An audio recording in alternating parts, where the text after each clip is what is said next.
बच्चों चलते हैं मेंटल मैथ कक्षा 7 के अगले प्रश्न पर। मैं हूं हरी सर और आप देख रहे हैं मेरा YouTube channel maths with Hari sir. ठीक है, तो मैं आपको एक बात बताना चाहता हूं। बहुत से बच्चों की कंप्लेंट आती है, कमेंट्स आते हैं कि सर ये मेंटल मैथ कहां से खरीदे।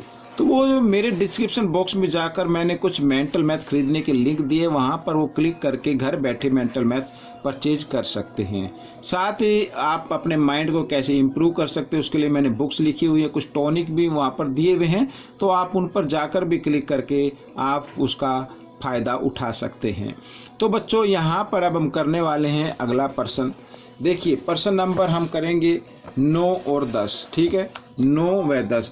एक आयत का क्षेत्रफल दिया हुआ है 4800 वर्ग मिलीमीटर तथा उसकी लंबाई 8 सेंटीमीटर है। अब देखो क्षेत्रफल तो मिलीमीटर में है और ये जो लंबाई है वो सेंटीमीटर में है।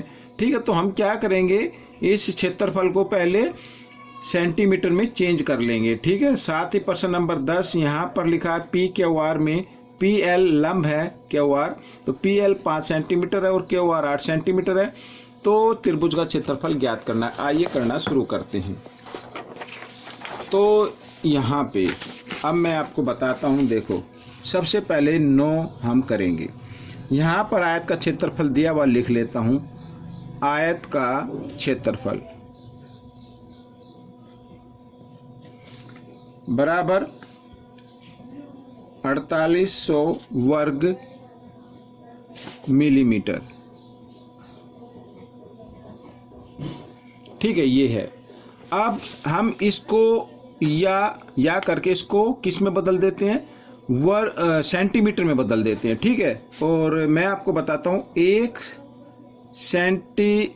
यहाँ पर सेंटीमीटर ऐसे शॉर्ट में लिख देता हूँ सेंटीमीटर में। ठीक है, सॉरी यहाँ पर एक गलती लिख दिया मैंने। ये देखो 10 मिलीमीटर का 1 सेंटीमीटर होता है। ठीक है, 10 मिलीमीटर का 1 सेंटीमीटर होता है। अब कहने का मतलब ये छोटी इकाई मानी जाती है और ये बड़ी इकाई मानी जाती है।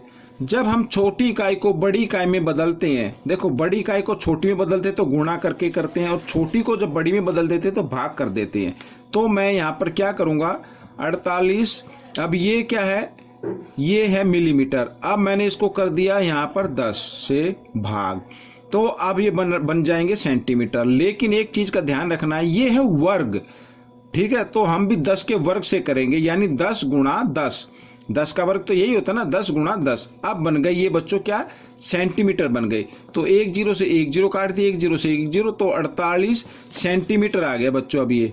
ठीक है, 48 सेंटीमीटर और वर्ग मैं यहाँ पर लगा देता हूँ 2 के रूप में। आप वर्ग भी लिख सकते हैं या पीछे 2 लगा सकते हैं, एक ही बात होती है। ठीक है, ये आ गया आयत का क्षेत्रफल। अब इसमें लंबाई दी हुई है, लिख लेता हूं मैं। आयत की लंबाई, आयत की लंबाई है बच्चों यहां पर 8 सेंटीमीटर। ठीक है, तो आयत की चौड़ाई ज्ञात करनी है। आयत की चौड़ाई, तो आयत की चौड़ाई ज्ञात करने के लिए क्या करेंगे, क्षेत्रफल को भाग दे देना है लंबाई से, आ जाएगा। तो 48 को भाग दे देते हैं 8 से, 8 6 48, तो ये आ गई 6। तो एक बार फिर लिख देता हूं, आयत की चौड़ाई,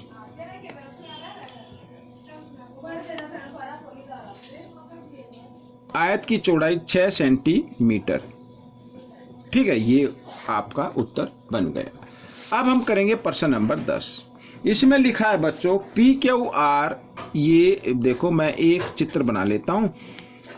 पी क्यू आर ये एक त्रिभुज है, इसमें पी एल लंब है क्यू आर पर, ये पी एल ये लंब डाल दिया क्यू आर पर, ये लंब हो गया। ठीक है, और पी एल की लंबाई, ये वाली लंबाई, ये वाली, ये है बच्चों 5 सेंटीमीटर। शॉर्ट में लिख देता हूं इस तरीके से। ठीक है, और क्यू आर, ये क्यू आर ये है 8 सेंटीमीटर, ये मैंने लिख दिया। तो हमें इस पी क्यू आर का क्षेत्रफल ज्ञात करना है। ठीक है, तो लिख लेते हैं त्रिभुज पी क्यू आर का क्षेत्रफल। फॉर्मूला आपको पता ही होगा, 1/2 आधार गुणा शीर्ष लंब। ठीक है, इस तरीके से। तो 1/2 आधार 8 है, शीर्ष लंब 5 है, तो 2 एकम 2, 2 चौक 8, 5 चौक 20, तो 20 सेंटीमीटर वर्ग आ गया बच्चों ये। ठीक है, ये आपका क्षेत्रफल आ गया। तो बच्चों ये प्रश्न हल हो गया। आपको ये प्रश्न कैसा लगा जरूर बताना, और पसंद आए तो इसे लाइक कीजिए, ज़्यादा से ज़्यादा शेयर कीजिए। आप चाहते हैं कि ज़्यादा बच्चों तक वीडियो पहुँचे तो इसे लाइक ज़रूर करना।